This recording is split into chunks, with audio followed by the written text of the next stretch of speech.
বৃহস্পতিবার মহাত্মা গান্ধীর মৃত্যুবার্ষিকী উপলক্ষে তাকে শ্রদ্ধা জানালেন মেয়র ফিরহাদ হাকিম। প্রত্যেক বছরের মতো এই বছরও মহাত্মা গান্ধীকে শ্রদ্ধাঞ্জলি নিবেদন করলেন মেয়র। এছাড়াও এদিন শহীদ বেদিতে মাল্যদান করে শহীদদের প্রতি শ্রদ্ধা জ্ঞাপন করলেন মেয়র। শেষে তিনি জানান, মহাত্মা গান্ধীর উপদেশকে সামনে রেখে আমরা পথ চলবো, আমরা সবাই মিলেমিশে একসঙ্গে থাকবো।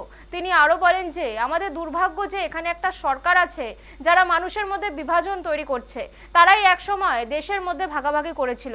রক্ত দিয়েও যদি কোনো সময় অভিসন্ধি হয় তাহলে আমরা রুখবই, বললেন মেয়র ফিরহাদ হাকিম।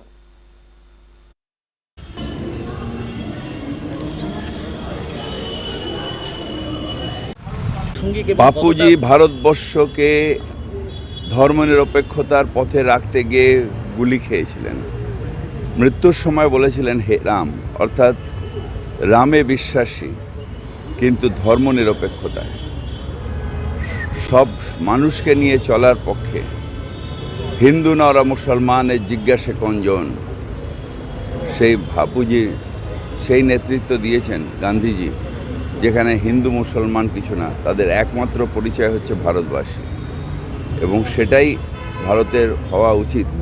এটা আমাদের দুর্ভাগ্য যে এখন একটা এমন সরকার আছে যে আবার বিভাজন লাগাচ্ছে। এরাই, এই আরএসএস, এই মুসলিম লীগ, যারা ধর্মনিরপেক্ষতার রাস্তায় কাঁটা হয়ে দাঁড়িয়েছিল, তারা একবার ভারতবর্ষকে অভিসন্ধি করে ব্রিটিশদের দালালি করতে গিয়ে ভাগ করেছে।